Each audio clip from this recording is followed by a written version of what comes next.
बहुत से बच्चों से बात करने के बाद ये तो चीज कंफर्म हो गई है कि आप में से मेजोरिटी बच्चे जो 2027 के लिए सोचने की कोशिश भी कर रहे हैं ना, उनके मन में अंदर से एक क्वेश्चन उठ रहा है कि यार तेरा फिजिक्स बिल्कुल खराब है, तेरे को बेसिक फिजिक्स का नहीं आता है और अब जिस लेवल का पेपर आ रहा है तू नहीं कर सकता। एक अंदर से आवाज आती है कि नहीं कर पाएगा। और ये आवाज आपको नीट 2027 को क्रैक करने से आपको रोक रही है। नीट 2027 की तैयारी करना स्टार्ट करने से भी आपको डर लग रहा है। तो बेटा ये वीडियो आपके लिए बहुत इंपॉर्टेंट है। हम यहां बात करेंगे कि यार क्या सच में जीरो लेवल से फिजिक्स में बहुत अच्छे लेवल पे जाया जा सकता है, और वो भी इस लिमिटेड टाइम में 8-10 महीने के अंदर।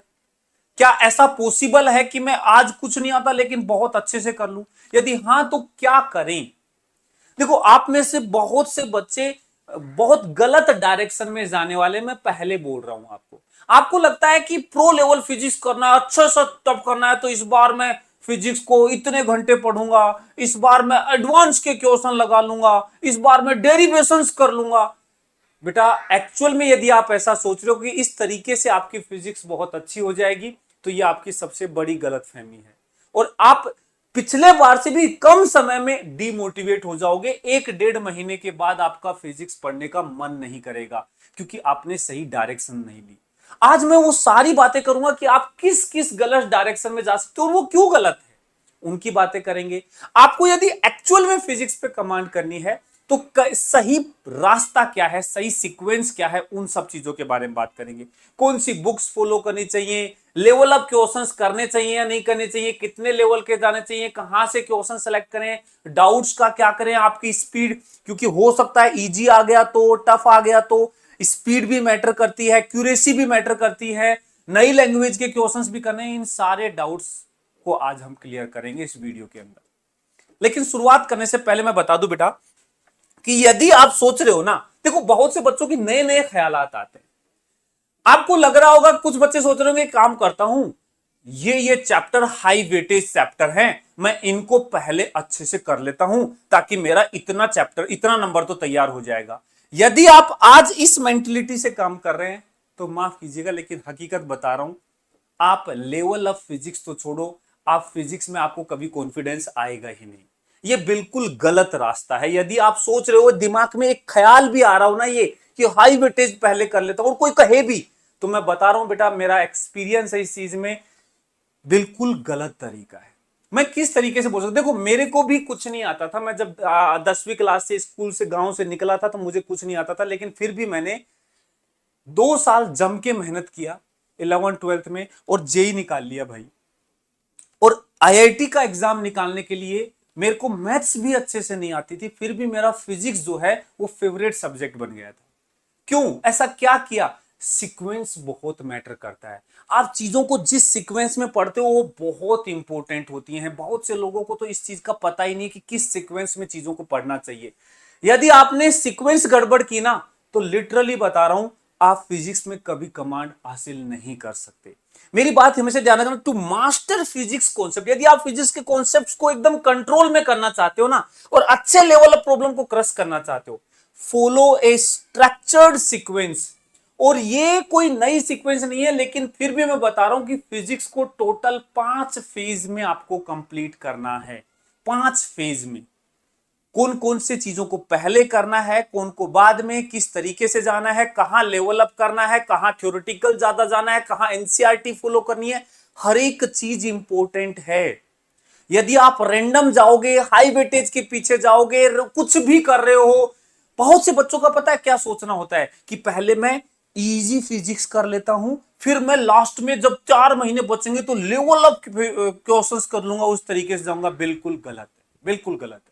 आपको कभी सब्जेक्ट में कॉन्फिडेंस आएगा ही नहीं। आपको कभी वो लास्ट टाइम जो है ना, वो तो आपका कभी आएगा ही नहीं, हकीकत बताऊं तो मैं। तो क्या करें, क्या सही तरीका है जिससे फिजिक्स को पूरा अच्छे से समझा जा सकता है, ताकि अच्छे प्रॉब्लम्स को भी आप इजीली टैकल कर सको। तो यहां सीक्वेंस बहुत मैटर करती है। पता है, जब हमें एक पहाड़ी पे चढ़ना हो ना, यदि हमने गलत रास्ता चूज कर लिया ना, तो हो सकता है पहाड़ी पे चढ़ना आपके लिए बहुत मुश्किल हो जाएगा, और हो सकता है पॉसिबल ही ना हो कि आपने रास्ता ही गलत ले लिया हो। लेकिन वहीं पे यदि एक सही रास्ता आपने फॉलो किया ना, तो उसी पहाड़ी पे हो सकता है आप आराम से चढ़ जाओगे। तो वो सेम है भाई, ये पहाड़ है एक प्रकार से पूरे सिलेबस को करना, और उस सिलेबस को उस तरीके से उस लेवल अप फीलिंग के साथ करना बहुत मुश्किल होता है, और इसके लिए सीक्वेंस, इसके लिए रास्ता बहुत इंपॉर्टेंट है। तो मैं क्या रास्ता की बात कर रहा हूं, 5 कौन से पार्ट में तोड़ना है, हर एक चीज बात करेंगे, कहां से लेवल अप के क्वेश्चंस करने हैं आपको। पूरे 7-8 महीने का मैं स्ट्रक्चर्ड प्लान दूंगा, उस चीज को फॉलो करो और मेरा विश्वास करो, क्योंकि मैंने मेरी फिजिक्स सबसे, पूरे फिजिक्स केमिस्ट्री और मैथ में तीनों में मैंने सबसे ज्यादा स्ट्रॉन्ग बनाया फिजिक्स को। कैसे, वो मैं आज आपके साथ शेयर करने वाला हूं। ठीक है, मेरे गुरुजनों ने मेरे को बताया था और उसी सीक्वेंस में मेरे को पढ़ाया गया और मैं हमेशा उसी चीज को फॉलो करता हूं। ठीक है, सबसे पहला फेज, पहले 45 दिन तक आपको बेसिक्स चीजें पढ़नी है जो आपके छोटे छोटे कॉन्सेप्ट्स को क्लियर करेगी, जो शायद आपने 9th-10th में पढ़ी थी, उसी को लेवल अप करके पढ़ना है, उसी की अच्छे से चीजें करनी है। तो सबसे पहला फेज होता है आपको कॉन्सेप्ट्स को, आपके बेस को स्ट्रॉन्ग बनाना, फाउंडेशन बोलते हैं इसको।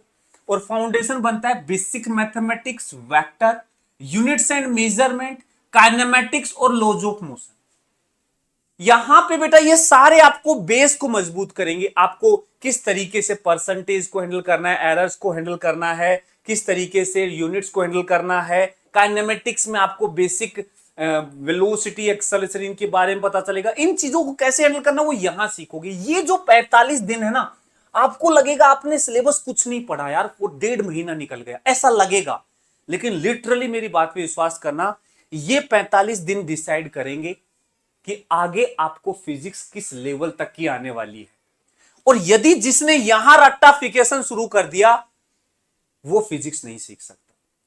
ये वो फेज है जहां आपको कॉन्सेप्ट्स को लगाना अच्छे से सीखना है, नए नए क्वेश्चंस अटेम्प्ट करो, यहां पे लेवल अप क्वेश्चंस करो। देखना, जब भी आप फेज 1 और 2 की बात कर रहा हूं तो ध्यान रखना, प्रैक्टिस ज्यादा इंपॉर्टेंट है थ्योरी बार बार पढ़ने से। बहुत से बच्चों को लगता है कि थ्योरी रिवाइज कर लेता हूं, नहीं भाई, इसमें थ्योरी रिवीजन का कुछ है ही नहीं।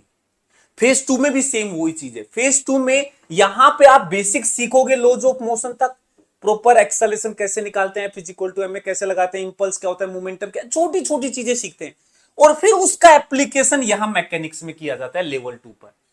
और ये जो सीधे सीखोगे ना फेज 1 और फेज 2 में, ये फेज दोनों मिलकर के डिसाइड करेंगे कि आगे की फिजिक्स आप किस लेवल तक की कर सकते हो। मतलब यहां आपने अच्छे से कॉन्सेप्ट्स को स्ट्रॉन्ग कर लिया ना, विश्वास करो पूरी फिजिक्स के कितने से, मतलब कोई भी आगे आने वाले चैप्टर का कितना ही डिफिकल्ट क्वेश्चन ना हो, ये आराम से कर दोगे। पता है क्यों?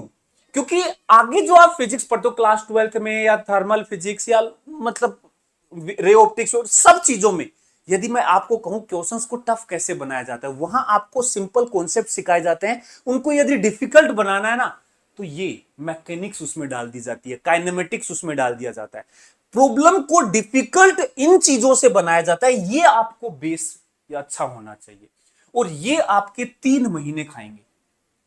ये जो सिलेबस है आपका 3 महीना, मतलब आपकी प्रिपरेशन का लगभग आधा टाइम इनमें खा जाएगा, लेकिन ये ही डिसाइड करेंगे कि आपकी फिजिक्स कैसी हो।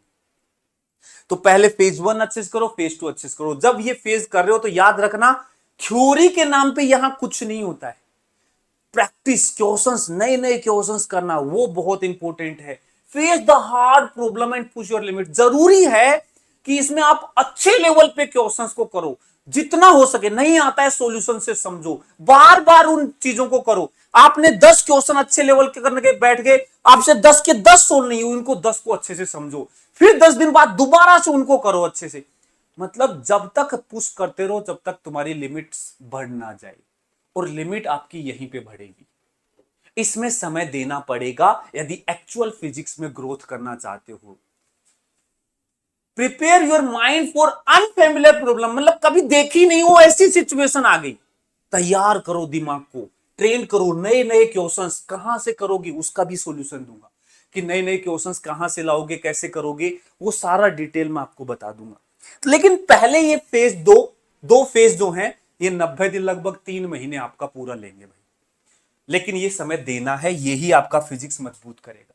फिर फेज 3 आता है, प्रॉपर तरीके से solid, fluid, heat, KTG, thermo, SHM wave, बेटा ये सारे जो टॉपिक्स है ना, ये आपको ज्यादा समय नहीं लेंगे, 1 महीने में ये पूरा कर पाओगे यदि आपके फेज 1 फेज 2 बहुत स्ट्रांग है तो।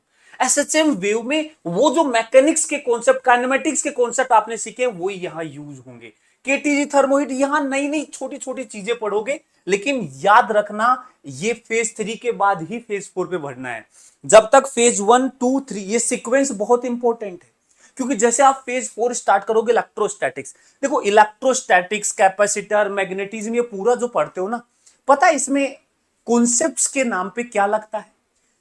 आप कुछ फॉर्मूले पढ़ते हो, इलेक्ट्रिक फील्ड, मैग्नेटिक फील्ड, ये फॉर्मूले पढ़ते हो, लेकिन क्वेश्चंस डिफिकल्ट कैसे बनाए जाएंगे उससे नहीं होगा।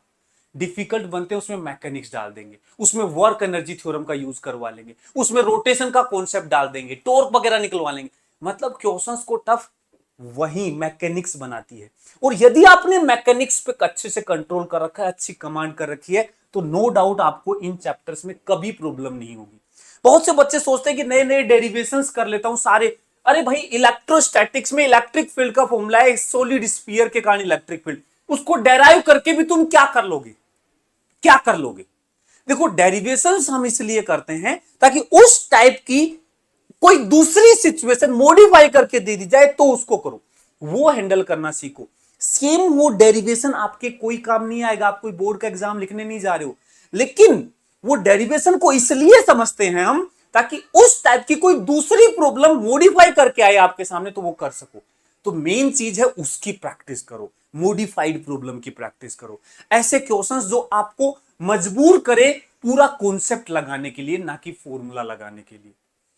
और यदि आपको यहां पे मैं बात करूं जो फॉर्मूले हैं वो तो याद करने ही करने हैं, और उसमें फिर मैकेनिक्स मिक्स करके आपसे आपके साथ अच्छी प्रॉब्लम्स बनाई जाती हैं। और ये जेई वाली जो प्रॉब्लम मैं जैसे क्लास में करवाता हूं तो मैं हमेशा इन चीज को ध्यान देता हूं कि फॉर्मूला सिखाने के बाद ऐसे क्वेश्चन जरूर कराऊं जिसमें मैकेनिक्स यूज आए, तो आपका पूरा 11th जो हमने पढ़ा है वो यूज आता रहता है, उसका एप्लीकेशन होता रहता है, वर्क एनर्जी थ्योरम वगैरह। जैसे अभी देख रहा हूं 2027-26 वाला पेपर, इलेक्ट्रोस्टैटिक्स से वर्क एनर्जी थ्योरम का यूज करने वाले क्वेश्चंस आ गए। तो ये मिक्स करके पेपर को टफ बनाया जाता है। वहीं यदि मैं सिर्फ प्योर इलेक्ट्रोस्टैटिक्स का फॉर्मूला बेस्ड क्वेश्चन दे दूंगा, इजी हो गया, और उसी फॉर्मूला के साथ मैंने आपको मिक्स कर दिया एक मैकेनिकल एनर्जी कंजर्वेशन प्रिंसिपल लगाना, हो गया डिफिकल्ट। मैंने टॉर्क का कॉन्सेप्ट लगाना मिक्स कर दिया, हो गया कॉन्सेप्ट डिफिकल्ट। इसी तरीके से पेपर को टफ बनाया जाता है, और वो आप इस सीक्वेंस से पूरा कर पाएंगे। और ये फेज 5 है। बहुत से बच्चों को लगता है सर ये जो फेज है ये बहुत इंपॉर्टेंट है, इसको मैं पहले कर लेता हूं। नहीं भाई, तुम चलो ठीक है इसको पहले कर लोगे, आपने मॉडर्न फिजिक्स पहले पढ़ ली, ठीक है, मैं कहता हूं कि मान लो आपने पढ़ ली, लेकिन मैं विश्वास करो यदि उसमें अच्छे लेवल के क्वेश्चंस होंगे ना तो उसमें वो इलेक्ट्रोडायनामिक्स को मिक्स करेगा। इलेक्ट्रोस्टैटिक्स, मैग्नेटिक मैग्नेटिक फील्ड में एक चार्ज पार्टिकल मूव कर रहा है, उसको एक इलेक्ट्रॉन बीम को उसमें से पास कर रहा है, ऐसे अजीब से क्वेश्चन बना देगा। तो कैसे कर पाओगे जब तक इसको नहीं आता है? और इसमें क्या मिक्स करेगा? मैकेनिक्स। तो ये सीक्वेंस बहुत इंपॉर्टेंट है, सीक्वेंस मिस मत करना। चाहे आप सेल्फ स्टडी कर रहे हैं, चाहे आप कहीं से भी पढ़ रहे हैं, ये सीक्वेंस बहुत इंपॉर्टेंट है। और ये ड्यूरेशंस देख लो, ये ड्यूरेशंस आपको टाइम देना है, ठीक है। और वही बात मैंने, driving formula is good but applying them to variety of new problem is what matter most. Actual में जो मैटर करता है वो फॉर्मूले के डेरिवेशन से मच इंपॉर्टेंट होता है, उस फॉर्मूले को नई नई प्रॉब्लम्स में अप्लाई कर पाना, मैकेनिक्स के साथ मिक्स करके अप्लाई कर पाना, वो सारी प्रॉब्लम्स आपको सोल्व करनी पड़ेंगी। अब बात आती है कि सर ये प्रॉब्लम्स का सीक्वेंस कहां से सोल्व करें, क्या करें, वो बताता हूं। चलो मैं आपको बताता हूं पूरा डिटेल में। यदि आपको स्टडी मटेरियल के लिए चाहिए कि आप किस सीक्वेंस में स्टडी मटेरियल को सोल्व करना चाहिए, आप कहीं से भी तैयारी कर रहे हैं, ऑनलाइन ऑफलाइन कुछ भी कर रहे हैं, या नहीं सेल्फ स्टडी कर रहे हैं, तो ये टेलीग्राम पे मैं सब चीजें दे देता हूं, आप ध्यान से सुनना। सबसे पहले आपको लेक्चर नोट्स करने हैं अच्छे से, ठीक है। यदि किसी को मान लो कोई तैयारी नहीं, कहीं क्लासेस नहीं ले रहा है, बैच नहीं ज्वाइन कर रखा, तो इस टेलीग्राम पे मेरे पूरे साल भर के लेक्चर नोट्स पढ़े, डिटेल में एक एक चैप्टर को प्रिंटेबल फॉर्म में डाल रखा है, जाके डाउनलोड कर लो, ACP sir official Telegram channel. और आपको प्रैक्टिस मटेरियल भी बहुत दे दूंगा मैं, टेंशन मत लो। सबसे पहला है लेक्चर नोट्स। लेक्चर देखने के बाद, नोट्स करने के बाद डीपीपी, नेक्स्ट नंबर पे आता है डीपीपी। सबसे पहले डीपीपी करो। डीपीपी में छोटे कॉन्सेप्चुअल क्वेश्चन होते हैं, डायरेक्ट उस टॉपिक के, ज्यादा मिक्स नहीं होते इधर उधर से, डायरेक्ट उस टॉपिक से आपको वो कॉन्सेप्ट लगाना आ जाएगा। उसके बाद आप मॉड्यूल करना स्टार्ट करो। मॉड्यूल में आपको लेवल ऑफ प्रॉब्लम्स मिलना स्टार्ट होंगे, और अच्छे मॉड्यूल होना चाहिए। जैसे वेदांतु का तत्व मॉड्यूल है, बहुत अच्छे क्वेश्चंस हैं, बहुत अच्छे, मतलब आपको जेई लेवल के क्वेश्चंस यहां पे आपको नीट के मॉड्यूल में देखने को मिलते हैं। और ये अब से नहीं, पिछले कई सालों से सेम मॉड्यूल आ रहे हैं। जब पेपर इजी आता था तब भी वही मॉड्यूल थे, पेपर डिफिकल्ट आया तब भी वही मॉड्यूल है, क्योंकि ये मॉड्यूल अपने आप में परफेक्ट होते हैं। आपको सीक्वेंस वाइज चीजें सिखाते हैं, इजी प्रॉब्लम, फिर टफ, मिक्स प्रॉब्लम, पीवाईक्यू वगैरह सारी चीजें मिक्स करके यहां पे देते हैं। तो मॉड्यूल करो, मैं नहीं कहता कि आप तत्वा करो, आपके पास कोई दूसरे कोचिंग का मॉड्यूल है, अच्छी कोचिंग का स्टैंडर्ड बढ़िया मॉड्यूल है, तो आप वो फॉलो करो। डीपीपी के बाद मॉड्यूल पे जाओ, मॉड्यूल के बाद पीवाईक्यू पे जाओ। अब पीवाईक्यू में आपको दोनों तरीके के, नीट और जेई दोनों के करने हैं। लेकिन अभी भी एक बात बता देता हूं, जेई के पीवाईक्यू आप यदि ऐसे करने लगे तो यहां पे एक दिक्कत हो सकती है, क्योंकि जेई में आप विश्वास करो अभी भी बहुत सारे ऐसे क्वेश्चंस होते हैं जो हाईली मैथमेटिकल होते हैं, वो नीट में नहीं पूछे जाते। यदि आप डायरेक्ट उन क्वेश्चंस के बंध गए तो हो सकता है आपका टाइम भी वेस्ट हो, आपकी एनर्जी भी वेस्ट हो, और आपका मोमेंटम भी बिगड़ जाए। तो सेलेक्टेड क्वेश्चंस करने हैं। ये सेलेक्टेड क्वेश्चन आपको या तो इस टेलीग्राम चैनल पे मैं डालता रहूंगा, या फिर आपको जहां भी आप पढ़ रहे हो वहां पे आपको सेलेक्टेड डीपीपी, जैसे मैं मंथन है, मंथन में मैं स्पेशल डीपीपी जेई के पीवाईक्यू की देता हूं, जेई मेन के, वहां सेलेक्ट करके मैं सारे हर साल के पेपर में से और एक एक चैप्टर वाइज डीपीपी बनाता हूं, ताकि हर चैप्टर के बाद उस क्वेश्चंस की डीपीपी आप सोल्व कर सको। इसमें मैं ये भी ध्यान देता हूं कि जब आप लॉज ऑफ मोशन की डीपीपी कर रहे हो तो लॉज ऑफ मोशन में आगे का मैकेनिक्स इन्वॉल्व नहीं होना चाहिए, वहीं तक का इन्वॉल्व होना चाहिए, वही क्वेश्चन यहां दिखना चाहिए। यदि आगे का कॉन्सेप्ट आ गया तो आप फंस जाओगे, आपको लगेगा कि मैं कॉन्सेप्चुअली वीक हूं। तो ये भी ध्यान रखना है। आप लॉज ऑफ मोशन का क्वेश्चन कर रहे हो तो उसमें कई बार ऐसा होगा इलेक्ट्रोस्टैटिक्स का मिक्स करके कॉन्सेप्ट दे दिया, तो आप थोड़ा सोच समझ करके अच्छे से मटेरियल को यूज करना है। जेई मेंस के आगे के कॉन्सेप्ट यूज नहीं होने चाहिए।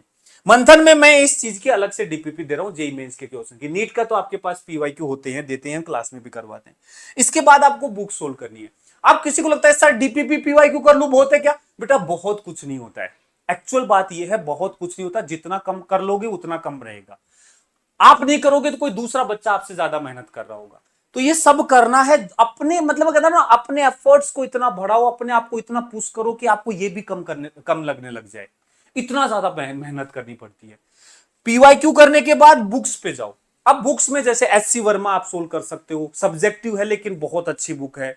इसके बाद नीट एडवांस ऑब्जेक्टिव बुक है, नीट एडवांस हमने खुद ने बनाई है, और अच्छे लेवल के क्वेश्चंस की, नई लैंग्वेज के क्वेश्चंस की यहां मिलेगी। नीट एडवांस आप सर्च कर सकते हैं अमेजोन, और उस पर मिल जाएगी फ्लिपकार्ट पे, नीट एडवांस बाय वेदांतु, तो वहां आपको बुक दिखाएगा, फिजिक्स केमिस्ट्री बॉटनी जूलॉजी सबका। डीसी पांडे कर सकते हो, जो भी बुक आपके पास इजीली अवेलेबल हो। जैसे ये बुक है, मेरे ख्याल से 1100-1200 रुपए में 4 बुक का पूरा सेट आ जाता है, तो आपको बहुत अच्छे क्वेश्चंस यहाँ पे देखने को मिल जाएंगे। इस सीक्वेंस में करना है। यदि आप मान लो कहीं आपके पास ये मटेरियल नहीं है तो बेटा ये टेलीग्राम ज्वाइन कर लेना, क्योंकि मैं इस पे आपको फ्रीक्वेंटली मटेरियल डालता रहता हूं। अब मैं ऐसे नहीं कर रहा हूं कि अभी मैं डाल रहा हूं, नहीं, आप ज्वाइन करके रखो इसको, प्रॉपर तरीके से अपडेट रहो। मैं जैसे मान लो मैं बेसिक मैथमेटिक्स बैच में करवाऊंगा, तो उसके साथ जो असाइनमेंट क्वेश्चंस दूंगा मैं यहां पे भी डाल दूंगा आपको, ठीक है ना, ताकि आप उसको सोल्व करते रहें, प्रॉपर अपडेटेड रहें। इसके नोट्स मैंने पहले से डाल रखे हैं, पूरे साल भर के बहुत डिटेल्ड नोट्स डाल रखे हैं, वो डाउनलोड करके आप नोट्स के क्वेश्चन को फॉलो करते रहो। मैं नहीं कह रहा कि आप मेरा बैच ज्वाइन ही करो, आप नोट्स से क्वेश्चन क्वेश्चन लगा लो। आप कहीं भी ऑफलाइन पढ़ रहे हैं, आपके नोट्स के क्वेश्चंस लगा लिए कि सर नहीं करवा रखे, वो हम जो क्लास नोट्स में क्वेश्चन करवाते हैं, सालों का एक्सपीरियंस दौड़ के हमें पता होता है कि कैसे पूरे के पूरे कॉन्सेप्ट्स को आप सीखते हो। हर एक टीचर, मैं नहीं कह रहा हूं, मैं किसी भी टीचर के नोट्स जब आप प्रॉपर तरीके से फॉलो करते हो ना, तो उसका बहुत बड़ा एडवांटेज आपको मिलता है। तो जहां भी आप तैयारी कर रहे हैं, आपको नोट्स जरूर फॉलो करने चाहिए। जैसे मैंने जो नोट्स डाल रखे हैं, आप उनके क्वेश्चंस लगाओगे तो भी आपके अंदर बहुत इंप्रूवमेंट देखने को मिलेगा। ये हो गया नोट्स की बात। इसके बाद आगे बढ़ते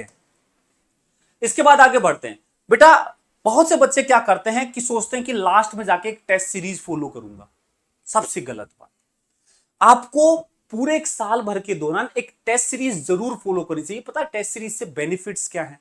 एक टेस्ट सीरीज सबसे पहला तो यह है कि आपको पुश करती है कि भाई तुम प्रॉपर कहीं पीछे तो नहीं रह गए सिलेबस में। आप पता चले अपनी दुनिया में कर रहे हैं, फरवरी आ गई, आपका रोटेशन चल रहा है, समझ रहे हो ना? तो मतलब एक टाइम के साथ आप आगे बढ़ रहे हैं या नहीं बढ़ रहे, कहीं भी तैयारी कर रहे हो, एक टेस्ट सीरीज फॉलो जब करते हो पूरे साल भर की, तो वो आपको एक सिलेबस को एक स्मूथ वे में पुश करती है आगे बढ़ने के लिए। उसमें पार्ट टेस्ट भी होने चाहिए, उसमें फुल टेस्ट भी होने चाहिए, लास्ट के लिए बहुत सारे फुल सिलेबस टेस्ट होने चाहिए। और अब एग्जाम सीबीटी मोड में हो रहा है तो सीबीटी मोड में टेस्ट होने चाहिए, मतलब घर बैठे कंप्यूटर बेस्ड टेस्ट दो, ऐसी टेस्ट सीरीज फॉलो करो। वो पेन पेपर मोड को छोड़ना पड़ेगा अब हमें। अब कंप्यूटर वाले एग्जाम मतलब आप बैठ करके लैपटॉप मोबाइल कहीं पे भी वो सीबीटी मोड की फीलिंग ले रहे हैं। और क्वेश्चंस ऐसे डिजाइन होने चाहिए कि इजी पेपर भी आए तो मॉडरेट भी आए, डिफिकल्ट भी आए, कभी फिजिक्स डिफिकल्ट आए, कभी केमिस्ट्री डिफिकल्ट आए, इस तरीके की टेस्ट सीरीज फॉलो करना चाहिए। और प्रॉपर टेस्ट के एनालिसिस करो, और ये टेस्ट सीरीज प्रॉपर आपके बैच के साथ सिंक्ड हो तो मजा आ जाएगा। उस सिलेबस के हिसाब से होना चाहिए, ऐसे रैंडम नहीं कुछ भी कहीं भी कभी भी कुछ भी टेस्ट आ रहा है। और यदि ऐसी टेस्ट सीरीज की आप ढूंढ रहे हो तो उसका सॉल्यूशन बहुत सारे देखो मार्केट में, आप अच्छे से सर्च करो, लेकिन बेस्ट मेरे हिसाब से है एकलव्य टेस्ट सीरीज।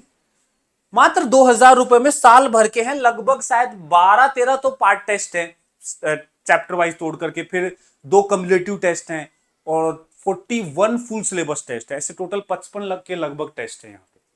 पूरे साल भर चलेंगे आपको, और जो 41 फुल सिलेबस टेस्ट समझ रहे हो लास्ट में आपकी कितनी भयंकर तरीके से प्रैक्टिस करवा देंगे।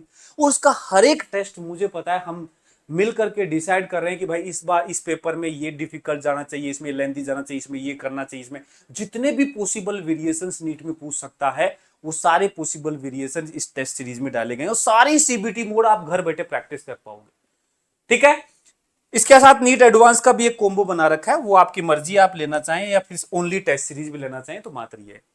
इसके अलावा देखो, मैं ये मानता हूं कि यदि आप अभी तक कंफ्यूज्ड हैं, सेल्फ स्टडी कर रहे हैं, कर सकते हैं, आपको लगता है बिल्कुल सेल्फ स्टडी कीजिए, कोई दिक्कत नहीं है। लेकिन यदि आप चाह रहे हैं कि नहीं यार कोई एक सही से पैसे में लेकिन मेरे को सेलेक्ट करवाने वाला बैच मिल जाए, तो ये है मंथन 2.0 बैच, मात्र 3000 रुपए में। विश्वास नहीं हो रहा होगा लेकिन मैं हकीकत बता रहा हूं, 3000 रुपए में हम क्या क्या दे रहे हैं हमें खुद को विश्वास नहीं होता है। सारे फिजिक्स केमिस्ट्री बॉटनी जूलॉजी सबके टॉप टीचर्स, आप हर एक टीचर्स को आप देखोगे तो ब्रांड है अपने आप में। Tarun sir, MD sir, Sarvesh sir, physics में पढ़ा रहा हूँ, आईआईटी रुड़की से हूँ बेटा। जीरो से एडवांस लेवल पूरे सब्जेक्ट पढ़ाएंगे, physics chemistry botany zoology, regular daily class चलेगी, पौनी 2 घंटे की 2 घंटे की डेली क्लास चलेगी हर सब्जेक्ट की। डीपीपी मॉड्यूल उसके साथ आपको बैच में असाइंड होंगे। जेई मेन के पीवाईक्यू फिजिक्स और केमिस्ट्री में डीपीपी बना के हम देंगे आपको। हर अल्टरनेट वीक टेस्ट लिया जाएगा और प्रॉपर पूरे साल भर आपको एकदम स्ट्रक्चर वे में नीट की प्रिपरेशन होगी। मतलब इससे बेटर सॉल्यूशन कोई हो ही नहीं सकता, और वो भी मात्र 2999 रुपीज में।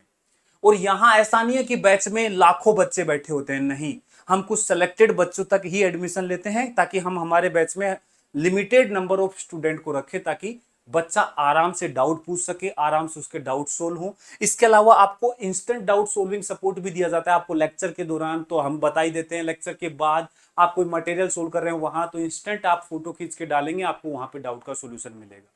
और मंथन बैच ऑलरेडी स्टार्ट हो चुका है, अभी हर चैप्टर मतलब पहला ही चैप्टर चल रहा है सब सब्जेक्ट के अंदर, लेट नहीं है, अभी ज्वाइन करना चाहो तो ज्वाइन कर सकते हो। लेकिन एक स्ट्रक्चर्ड प्रिपरेशन बहुत जरूरी है। और बेटा जो ये सीक्वेंस मैंने, यदि आप सेल्फ स्टडी कर रहे हैं तो मैं बता दूं ये टेलीग्राम ज्वाइन कर लेना, यहां पे आपको पूरी डिटेल मिलती रहेंगी। और ये सीक्वेंस में आपको मटेरियल सोल्व करना है, और आपका जो प्रिपरेशन है वो इस सीक्वेंस में चलना चाहिए। पहले 3 महीने तक आप टाइम लगने दो, लेकिन इन चीजों को स्ट्रोंग कर लो, ये ही पूरा फिजिक्स का बेस बनती है। यहीं पे पुश करो। आप ये मत सोचो कि लास्ट में अच्छे क्वेश्चंस कर लूंगा, नहीं, स्टार्टिंग से ही अच्छे क्वेश्चन की प्रैक्टिस डालो अपने आप को। इन चैप्टर में नए नए, मतलब मैं खुद जब जैसे चैप्टर करवाऊंगा आपको टेलीग्राम पे क्वेश्चंस, अच्छे लेवल के क्वेश्चंस डालता रहूंगा ताकि आपकी प्रैक्टिस होती रहे। अच्छे लेवल्स में ये भी ध्यान रखना होता है कि आपको उस चैप्टर की नॉलेज से वो सोल्व कर पाओ। जैसे लॉज ऑफ मोशन का क्वेश्चन कर रहे हो तो बस सिर्फ ये ही चीजें यूज आए, आगे के कॉन्सेप्ट यूज ना आए, ये बहुत इंपॉर्टेंट होता है। क्वेश्चंस रैंडम सेलेक्ट करने के बजाय यदि एक टीचर के थ्रू आपको मिल रहे हैं तो वो ज्यादा बेटर होता है, और उसके बाद आप इस सीक्वेंस पे जाओ। ठीक है, तो आपको लग रहा हो कि लेवल ऑफ फिजिक्स एक दिन में सीख जाओगे, नहीं, सीक्वेंस मैटर करती है। उस सीक्वेंस में सीखो, पहले चैप्टर से ही अच्छे से कॉन्सेप्ट्स को लगाना सीखो, नए नए टाइप के क्वेश्चंस करना सीखो, उसका एप्लीकेशन दूसरे में होगा, उसका एप्लीकेशन तीसरे में होगा, उसका एप्लीकेशन चौथे में होगा। इस तरीके से आपका लेवल बढ़ेगा। आप पहले दिन मॉडर्न फिजिक्स पढ़ के बैठ जाओगे तो आपका लेवल इंप्रूव नहीं होगा, विश्वास करो इस बात को। अच्छे लेवल के कॉन्सेप्ट मैकेनिक्स मिक्स होके आ गया तो लगा ही नहीं पाओगे। कोई जादू नहीं होता है। जो टॉपर बच्चा होता है वो एक सीक्वेंस में प्रॉपर स्ट्रक्चर वे में मेहनत करके टॉपर बनता है। ऐसे नहीं बनता है टॉपर कि हम बस मन से सोच लेंगे ये कर लूंगा वो कर लूंगा और उससे हो जाएगा, नहीं होगा बेटा। ठीक है, तो मेरे जो मैंने आपको पूरा डिटेल दिया, इस स्ट्रक्चर वे में टाइम लगेगा। फिजिक्स अच्छी 2 महीने में नहीं होगी, पूरा 6 7 8 महीने की मेहनत होगी, उसके बाद आप फिजिक्स प्रो लेवल पे सीखेंगे। ठीक है, ओके बेटा। आपको कोई भी और हेल्प चाहिए, कोई चीजें चाहिए तो आप इस वीडियो के कमेंट में लिख दीजिएगा, मैं आपको जरूर उसके रिगार्डिंग आपको हेल्प करूंगा। ओके, और नहीं सब्सक्राइब किया तो चैनल को सब्सक्राइब कर लेना, क्योंकि नीट रिगार्डिंग पूरी इंफॉर्मेशन आपको यहां मिलेगी। Bye bye.